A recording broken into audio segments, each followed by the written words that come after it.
Thank you, Phoenix. I am so glad to be back in Arizona, a state that has a very, very special place in my heart. I love the people of Arizona, and together we are going to win the White House in November. Now, you know, this is where it all began for me. Remember that massive crowd also? So I said, let's go and have some fun tonight. We're going to Arizona, okay? This will be a little bit different. This won't be a rally speech per se. Instead, I'm going to deliver a detailed policy address on one of the greatest challenges facing our country today, illegal immigration. I've just landed, having returned from a very important and special meeting with the President of Mexico, a man I like and respect very much, and a man who truly loves his country, Mexico.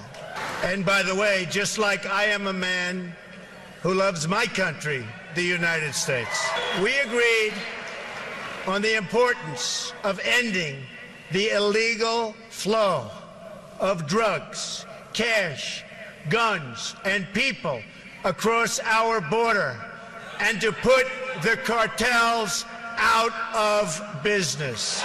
We also discussed the great contributions of Mexican-American citizens to our two countries, my love for the people of Mexico, and the leadership and friendship that we have between Mexico and the United States. It was a thoughtful and substantive conversation, and it will go on for a while, and in the end, we're all going to win. Both countries, we're all going to win. This is the first of what I expect will be many, many conversations, and in the Trump administration, we're going to go about creating a new relationship between our two countries, but it's going to be a fair relationship. We want fairness. But to fix our immigration system, we must change our leadership in Washington, and we must change it quickly.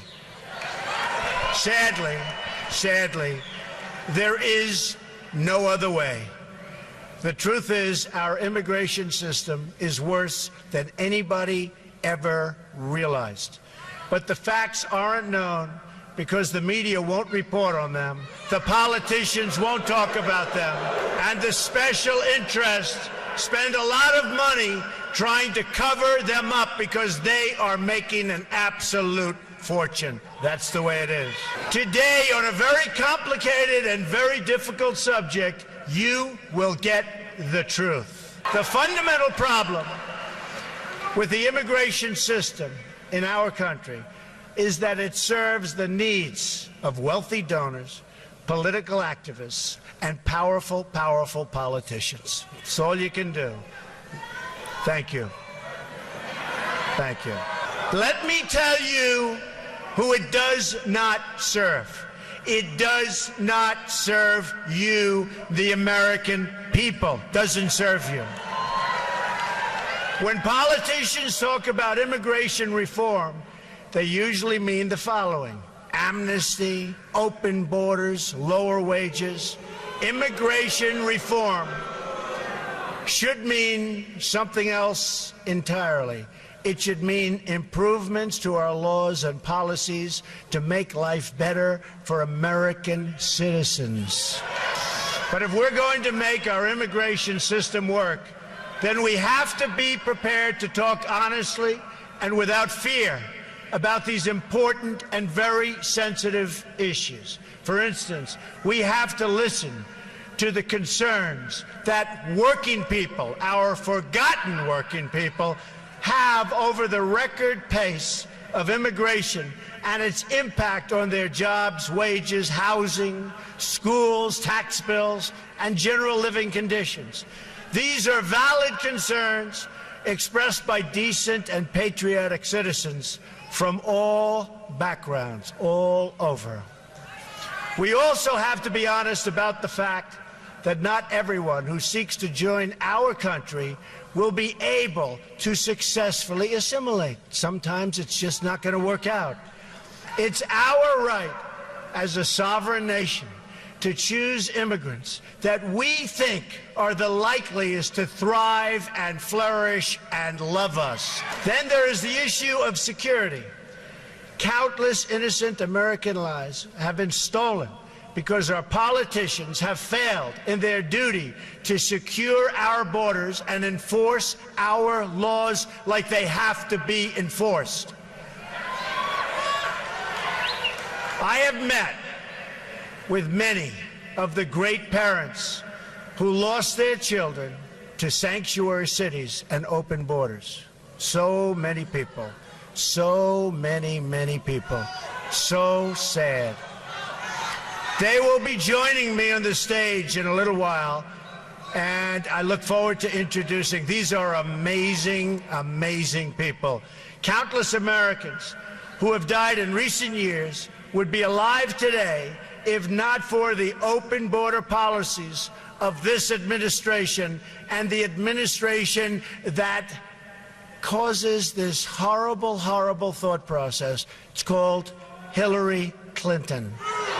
This includes incredible Americans like 21-year-old Sarah Root. The man who killed her arrived at the border, entered federal custody, and then was released into the U.S., think of it, into the U.S. community under the policies of the White House, Barack Obama and Hillary Clinton. Weak policies. Weak and foolish policies. He was released again after the crime, and now he's out there at large. Sarah had graduated from college with a 4.0, top student in her class, one day before her death. Also among the victims of the Obama-Clinton open border policy was Grant Rohnbeck, a 21-year-old convenience store clerk and a really good guy from Mesa, Arizona. A lot of you have known about Grant. He was murdered by an illegal immigrant gang member previously convicted of burglary, who had also been released from federal custody, and they knew it was going to happen again. Another victim is Kate Steinle, gunned down in the sanctuary city of San Francisco by an illegal immigrant deported 5 previous times, and they knew he was no good. Then there is the case of 90-year-old Earl Olander, who was brutally beaten and left to bleed to death in his home, 90 years old and defenseless. The perpetrators were illegal immigrants with criminal records a mile long who did not meet Obama administration standards for removal. And they knew it was going to happen. In California, a 64-year-old Air Force veteran, a great woman according to everybody that knew her, Marilyn Ferris, was sexually assaulted and beaten to death with a hammer. Her killer had been arrested on multiple occasions, but was never, ever deported, despite the fact that everybody wanted him out. A 2011 report from the Government Accountability Office found that illegal immigrants and other non-citizens in our prisons and jails together had around 25,000 homicide arrests to their names. 25,000. On top of that, illegal immigration costs our country more than $113 billion a year, and this is what we get. For the money we are going to spend on illegal immigration over the next 10 years, we could provide 1 million at-risk students with a school voucher. which so many people are wanting. While there are many illegal immigrants in our country who are good people, many, this doesn't change the fact that most illegal immigrants are lower-skilled workers with less education who compete directly against vulnerable American workers, and that these illegal workers draw much more out from the system than they can ever possibly pay back. And they're hurting a lot of our people that cannot get jobs under any circumstances. But these facts are never reported. Instead, the media and my opponent discuss one thing and only one thing: the needs of people living here illegally. In many cases, by the way, they're treated better than our vets. Not going to happen anymore, folks. November 8th, not going to happen anymore. The truth is, the central issue is not the needs of the 11 million illegal immigrants, or however many there may be. And honestly, we've been hearing that number for years. It's always 11 million. Our government has no idea. It could be 3 million, it could be 30 million. They have no idea what the number is. Frankly, our government has no idea what they're doing on many, many fronts, folks. But whatever the number, that's never really been the central issue. It will never be a central issue. It doesn't matter from that standpoint. Anyone who tells you that the core issue is the needs of those living here illegally has simply spent too much time in Washington. Only the out-of-touch media elites think the biggest problem facing American society, well, you know this, this is what they talk about, facing American society today, is that there are 11 million illegal immigrants who don't have legal status. And they also think the biggest thing, and you know this, is not nuclear, it's not ISIS, it's not Russia, it's not China, it's global warming. To all the politicians, donors, and special interests, hear these words from me and all of you today. There is only one core issue in the immigration debate, and that issue is the well-being of the American people. Nothing even comes a close second. Hillary Clinton, for instance, talks constantly about her fears that families will be separated. But she's not talking about the American families who have been permanently separated from their loved ones because of a preventable homicide, because of a preventable death, because of murder. No, she's only talking about families who come here in violation of the law. We will treat everyone living or residing in our country with great dignity. So important. We will be fair, just, and compassionate to all. But our greatest compassion must be for our American citizens. President Obama and Hillary Clinton have engaged in gross dereliction of duty by surrendering the safety of the American people to open borders. And you know it better than anybody right here in Arizona. You know it. President Obama and Hillary Clinton support sanctuary cities. They support catch and release on the border. They support visa overstays. They support the release of dangerous criminals from detention.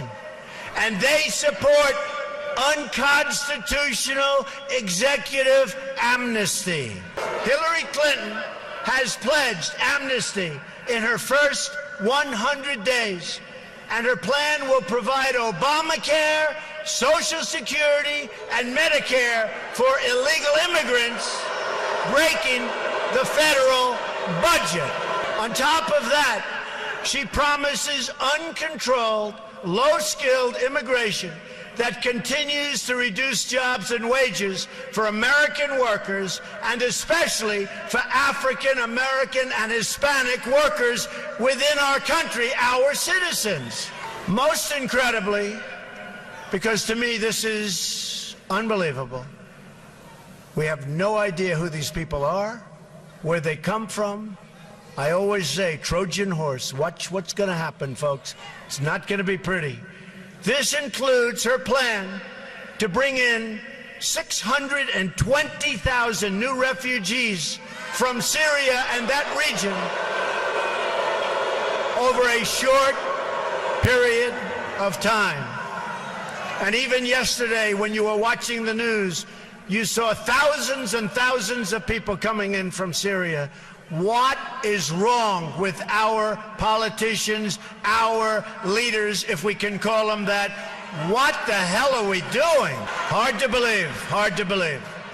Now that you've heard about Hillary Clinton's plan, about which she has not answered a single question, let me tell you about my plan.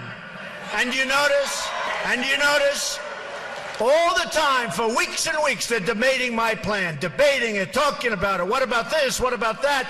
They never even mention her plan on immigration because she doesn't want to get into the quagmire. It's a tough one. She doesn't know what she's doing except open borders and let everybody come in and destroy our country, by the way. While Hillary Clinton meets only with donors and lobbyists, my plan was crafted with the input from federal immigration officers, very great people, among the top immigration experts anywhere in this country who represent workers, not corporations. Very important to us. I also worked with lawmakers who've led on this issue on behalf of American citizens for many years. And most importantly, I've met with the people directly impacted by these policies. So important. Number one, are you ready? Day one, we will begin working on an impenetrable, physical, tall, powerful, beautiful southern border wall. We will use the best technology, including above and below ground sensors, that's the tunnels. Remember that, above and below ground sensors, towers, aerial surveillance, and manpower to supplement the wall, find and dislocate tunnels, and keep out criminal cartels. And Mexico, you know that, will work with us. I really believe it. Mexico will work with us. I absolutely believe it. And especially after meeting with their wonderful, wonderful president today, I really believe they want to solve this problem along with us, and I'm sure they will.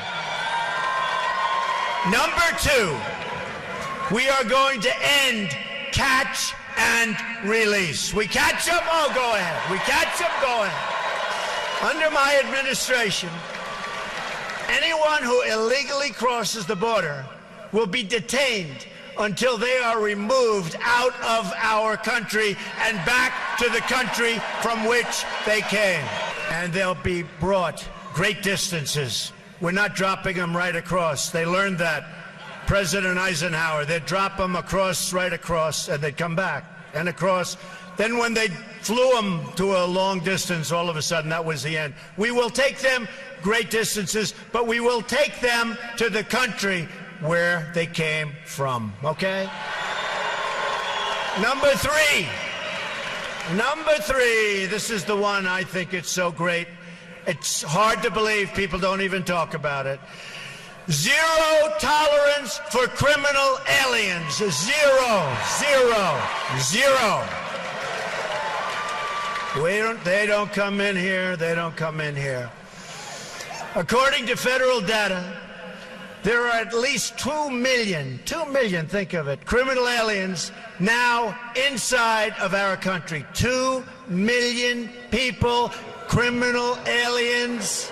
We will begin moving them out day one, as soon as I take office, day one, in joint operation with local, state, and federal law enforcement.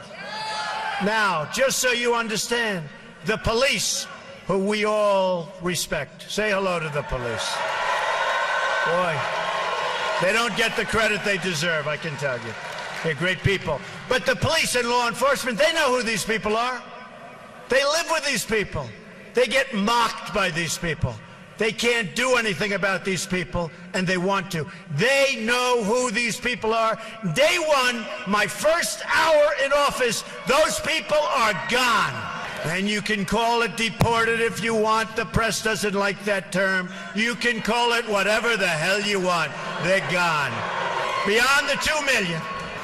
And there are vast numbers of additional criminal, illegal immigrants who have fled. But their days have run out in this country. The crime will stop. They're going to be gone. It will be over.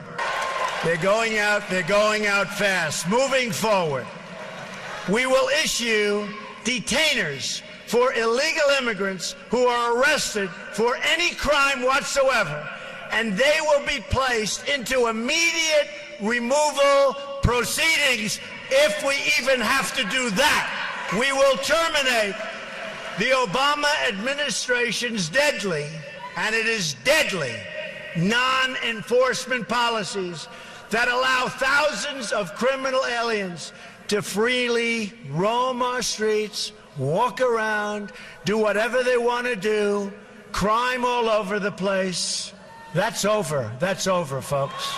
That's over. Since 2013 alone, the Obama administration has allowed 300,000 criminal aliens to return back into United States communities. These are individuals encountered or identified by ICE, but who were not detained or processed for deportation because it wouldn't have been politically correct. My plan also includes cooperating closely with local jurisdictions to remove criminal aliens immediately. We will restore the highly successful Secure Communities program, good program. We will expand and revitalize the popular 287G partnerships, which will help to identify hundreds of thousands of deportable aliens in local jails that we don't even know about. Both of these programs have been recklessly gutted by this administration, and those were programs that worked. This is yet one more area where we are headed in a totally opposite direction. There's no common sense, there's no brain power in our administration by our leader or our leaders. None, none, none. On my first day in office, I am also going to ask Congress to pass Kate's Law, named for Kate Steinle, to ensure that criminal aliens convicted of illegal reentry receive strong, mandatory minimum sentences. Strong. And then we get them out. Another reform I'm proposing is the passage of legislation named for Detective Michael Davis and Deputy Sheriff Danny Oliver, two law enforcement officers recently killed by a previously deported illegal immigrant. The Davis-Oliver bill will enhance cooperation with state and local authorities to ensure that criminal immigrants and terrorists are swiftly, really swiftly, identified and removed. And they will go fast. Believe me, they're going to go fast. We are going to triple the number of ICE deportation officers. Within ICE, I am going to create a new special deportation task force focused on identifying and quickly removing the most dangerous criminal illegal immigrants in America who have evaded justice, just like Hillary Clinton has evaded justice, okay? Maybe they'll be able to deport her. The local police, who know every one of these criminals, and they know each and every one by name, by crime, where they live.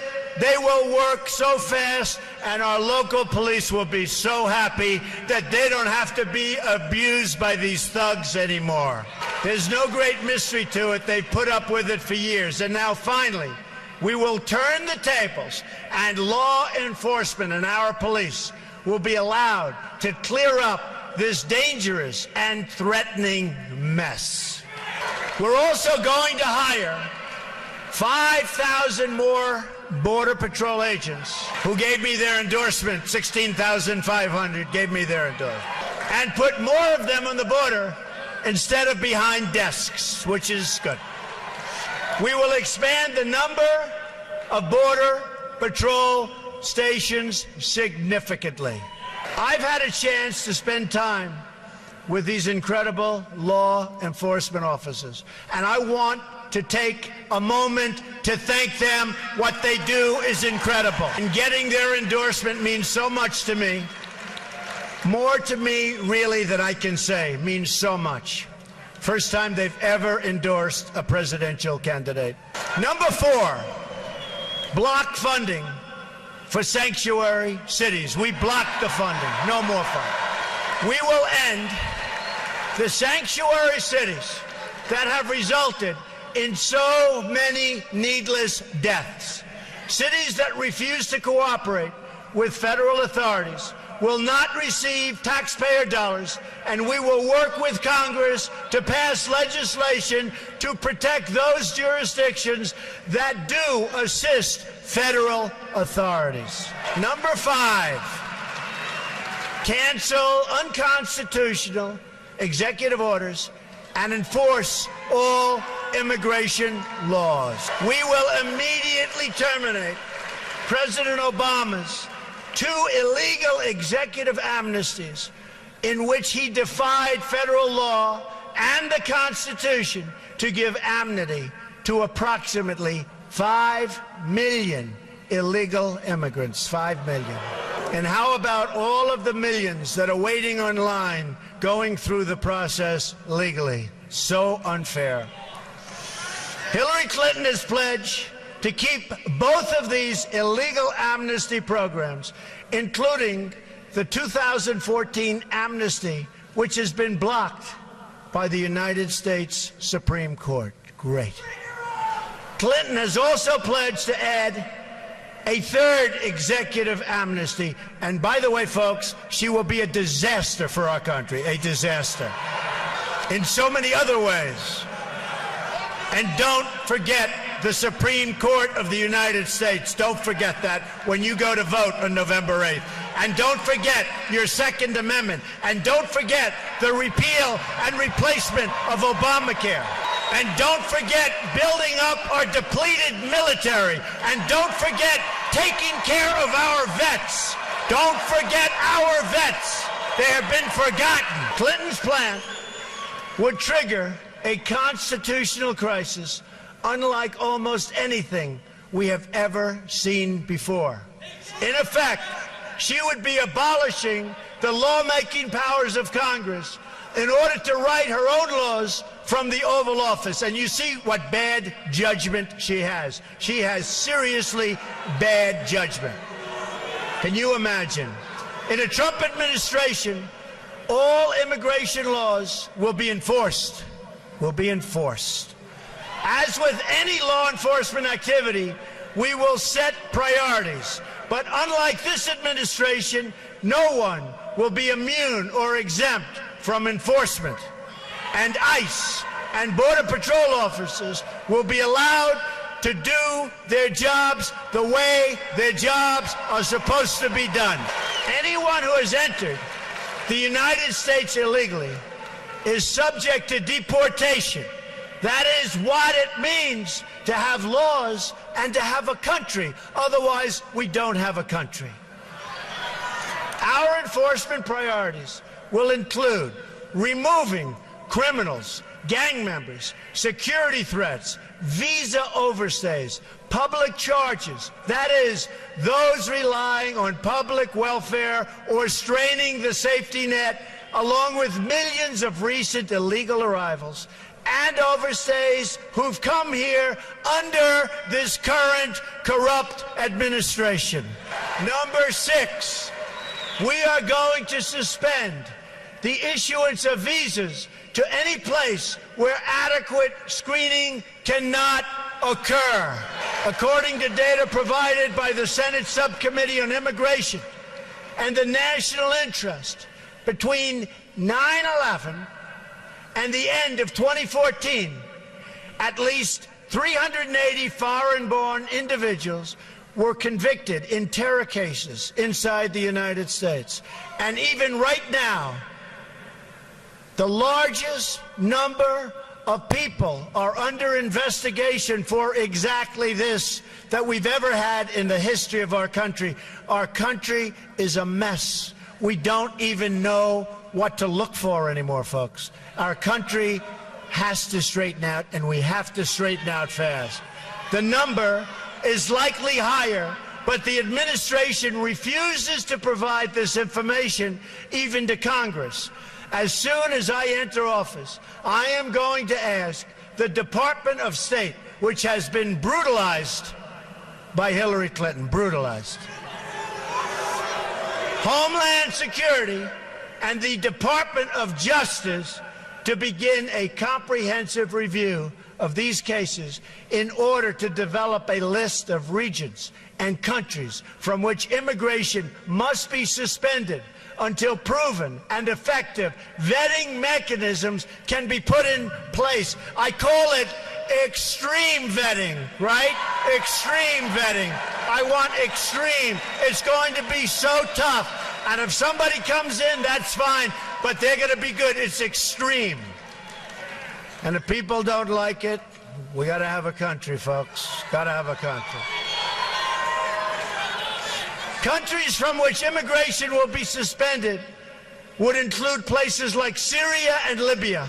And we are going to stop the tens of thousands of people coming in from Syria. We have no idea who they are, where they come from. There's no documentation. There's no paperwork. It's going to end badly, folks. It's going to end very, very badly.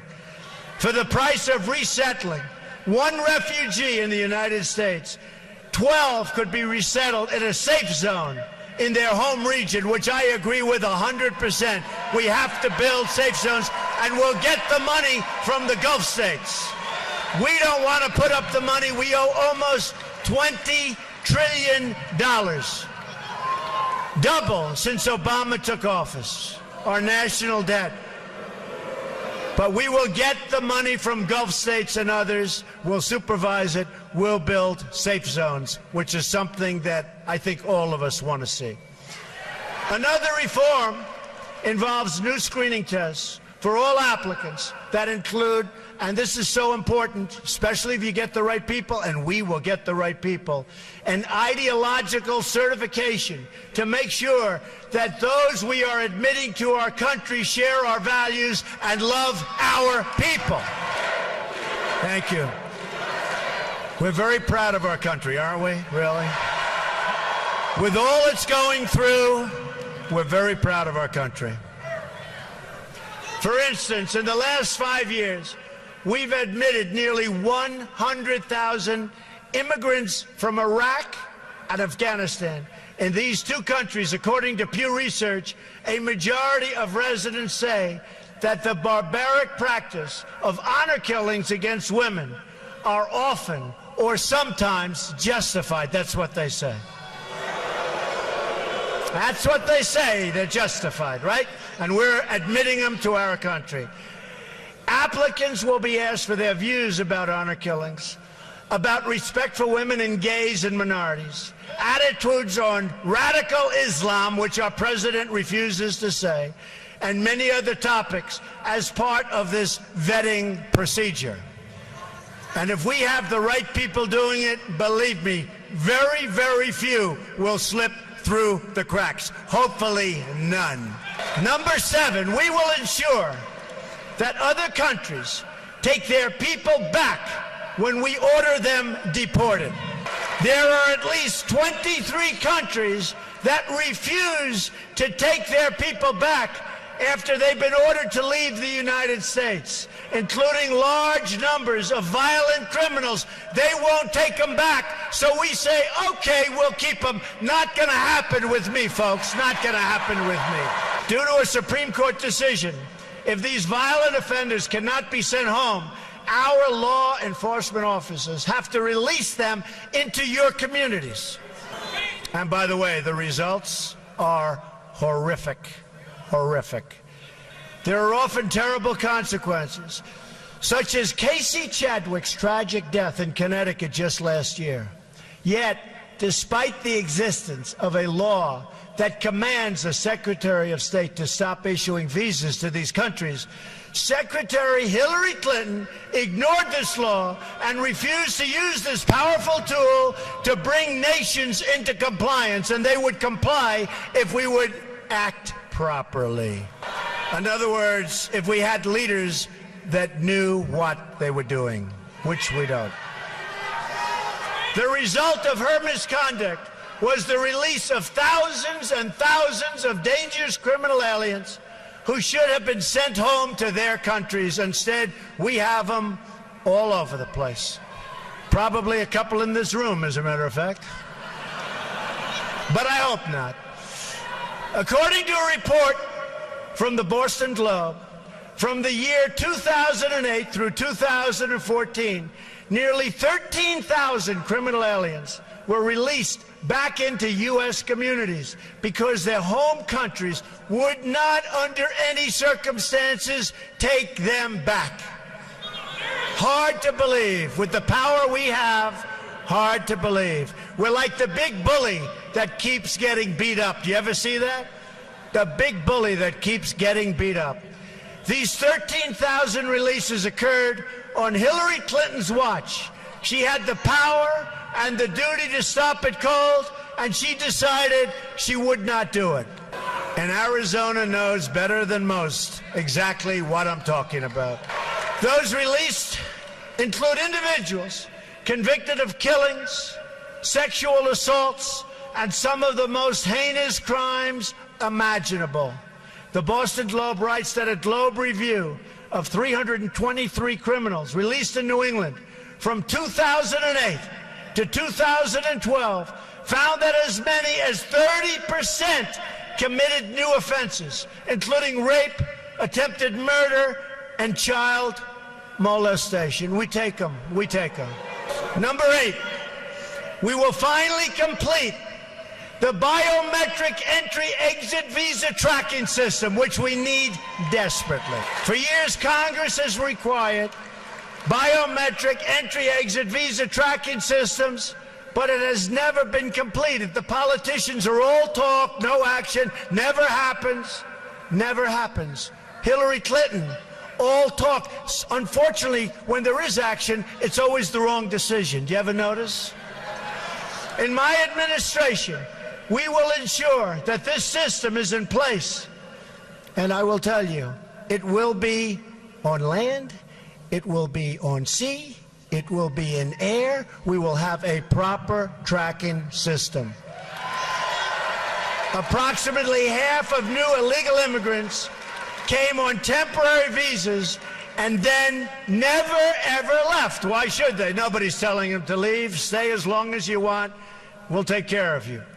Beyond violating our laws, visa overstays pose, and they really are a big problem, pose a substantial threat to national security. The 9/11 Commission said that this tracking system should be a high priority and would have assisted law enforcement and intelligence officials in August and September 2001 in conducting a search for 2 of the 9/11 hijackers that were in the United States on expired visas. And you know what that would have meant. What that could have meant. Wouldn't that have been wonderful, right? What that could have meant. Last year alone, nearly 500,000 individuals overstayed their temporary visas. Removing visa overstays will be a top priority of my administration. If people around the world believe they can just come on a temporary visa and never, ever leave. The Obama-Clinton policy, that's what it is. Then we have a completely open border, and we no longer have a country. We must send a message that visa expiration dates will be strongly enforced. Number 9, we will turn off the jobs and benefits magnet. We will ensure that E-Verify is used to the fullest extent possible under existing law, and we will work with Congress to strengthen and expand its use across the country. Immigration law doesn't exist for the purpose of keeping criminals out. It exists to protect all aspects of American life: the work site, the welfare office, the education system, and everything else. That is why immigration limits are established in the first place. If we only enforce the laws against crime, then we have an open border to the entire world. We will enforce all of our immigration laws. And the same goes for government benefits. The Center for Immigration Studies estimates that 62% of households headed by illegal immigrants use some form of cash or non-cash welfare programs like food stamps or housing assistance. Tremendous costs, by the way, to our country, tremendous costs. This directly violates the federal public charge law designed to protect the United States Treasury. Those who abuse our welfare system will be priorities for immediate removal. Number 10, we will reform legal immigration to serve the best interests of America and its workers, the forgotten people, workers. We're going to take care of our workers. And by the way, we're going to make great trade deals. We're going to renegotiate trade deals. We're going to bring our jobs back home. We're going to bring our jobs back home. We have the most incompetently worked trade deals ever negotiated, probably in the history of the world. And that starts with NAFTA. And now they want to go TPP, one of the great disasters. We're going to bring our jobs back home. And if companies want to leave Arizona, and if they want to leave other states, there's going to be a lot of trouble for them. It's not going to be so easy. There will be consequence. Remember that.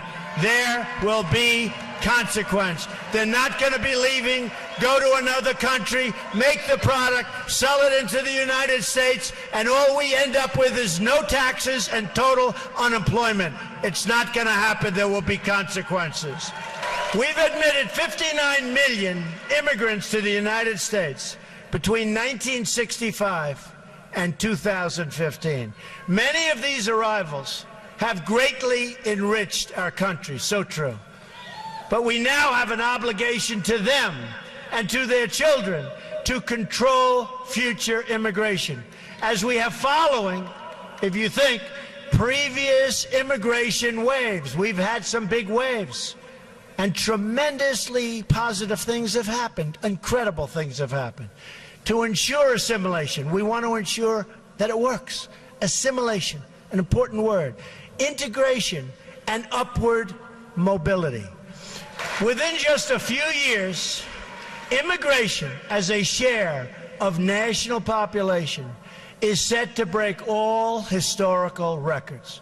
The time has come for a new immigration commission to develop a new set of reforms to our legal immigration system in order to achieve the following goals: to keep immigration levels measured by population share within historical norms, to select immigrants based on their likelihood of success in U.S. society and their ability to be financially self-sufficient. We take anybody, come on in, anybody, just come on in. Not anymore. You know, folks, it's called a two-way street. It is a two-way street, right?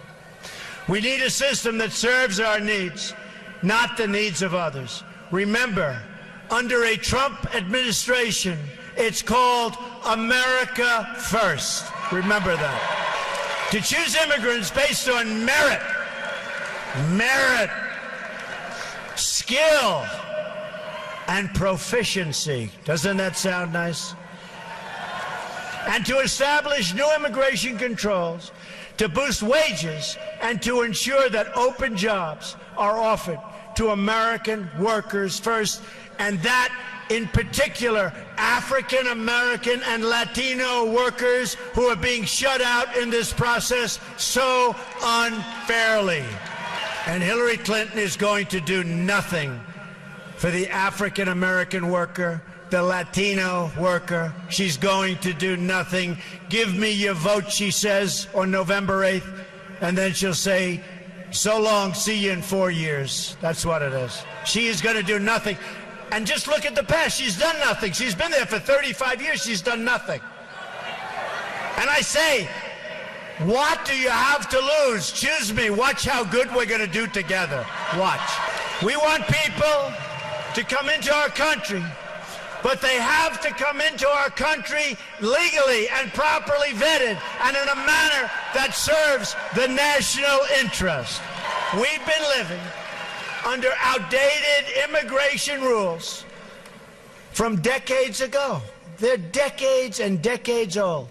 To avoid this happening in the future, I believe we should sunset our visa laws so that Congress is forced to periodically revise and revisit them to bring them up to date. They're archaic, they're ancient. We wouldn't put our entire federal budget on autopilot for decades, so why should we do the same for the very, very complex subject of immigration? So let's now talk about the big picture. These 10 steps, if rigorously followed and enforced, will accomplish more in a matter of months than our politicians have accomplished on this issue in the last 50 years. It's what's going to happen, folks. Because I am proudly not a politician, because I am not beholden to any special interest, I've spent a lot of money on my campaign, I'll tell you. I write those checks. Nobody owns Trump. I will get this done for you and for your family. We'll do it right. You'll be proud of our country again. We'll do it right. We will accomplish all of the steps outlined above. And when we do, peace and law and justice and prosperity will prevail. Crime will go down. Border crossings will plummet. Gangs will disappear, and the gangs are all over the place. And welfare use will decrease. We will have a peace dividend to spend on rebuilding America, beginning with our American inner cities. We're going to rebuild them for once and for all. For those here illegally today who are seeking legal status, they will have one route and one route only: to return home and apply for re-entry like everybody else under the rules of the new legal immigration system that I have outlined above.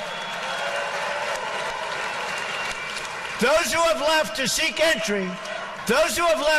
entry under this new system, and it will be an efficient system, will not be awarded surplus visas, but will have to apply for entry under the immigration caps or limits that will be established in the future.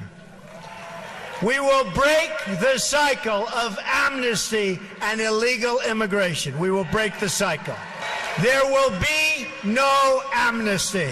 Our message to the world will be this: you cannot obtain legal status or become a citizen of the United States by illegally entering our country. Can't do it. This declaration alone will help stop the crisis of illegal crossings and illegal overstays, very importantly.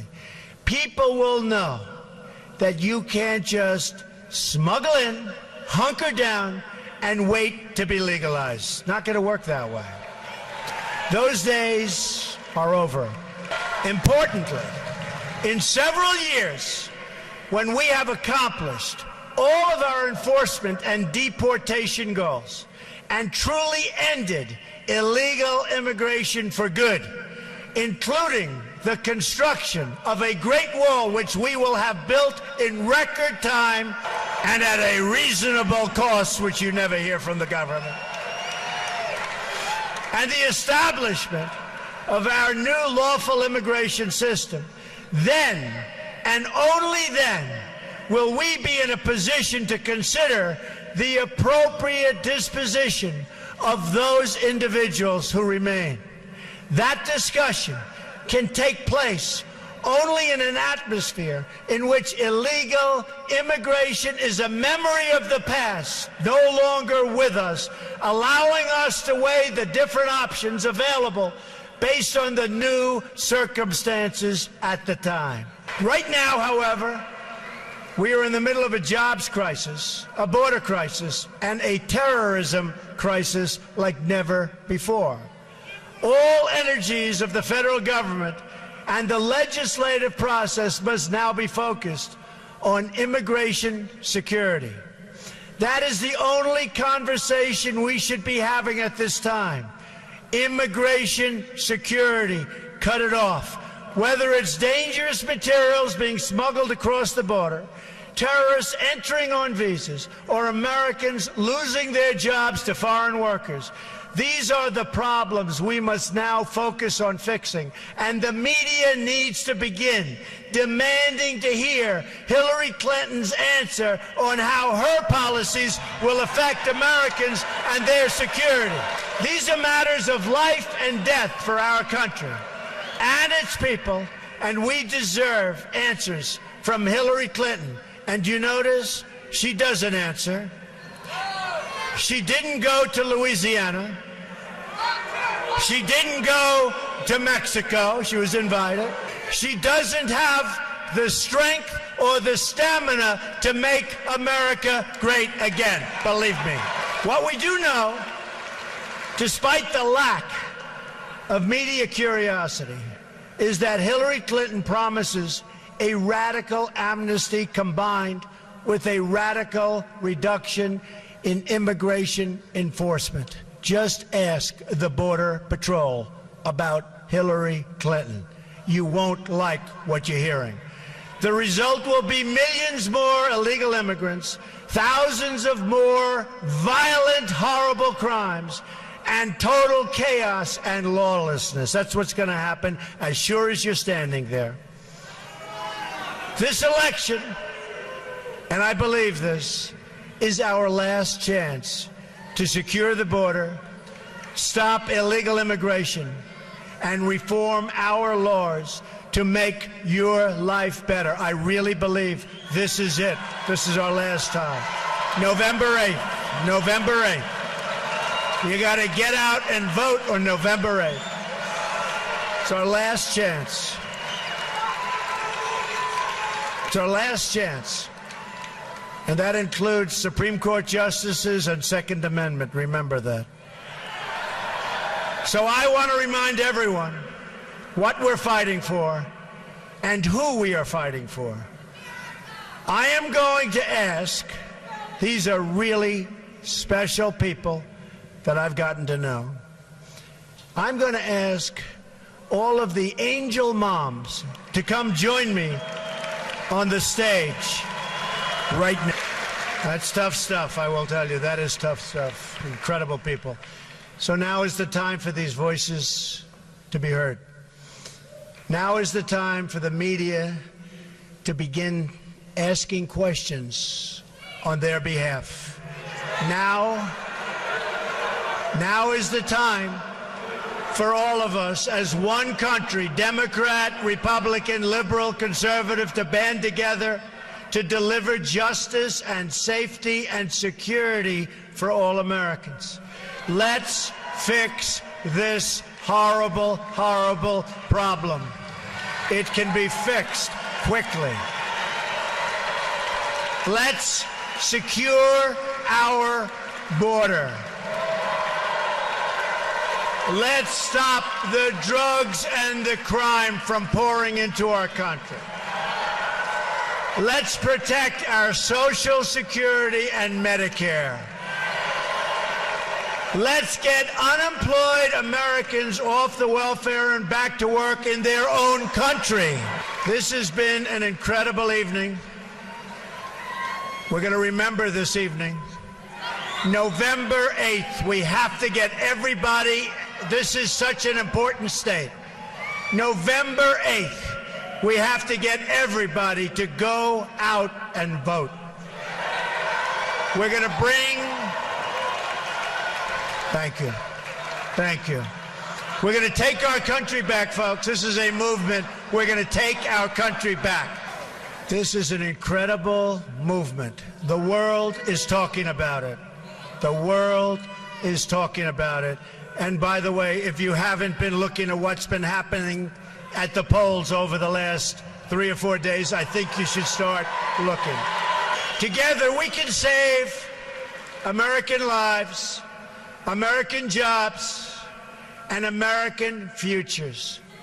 Together, we can save America itself. Join me in this mission. We're going to make America great again.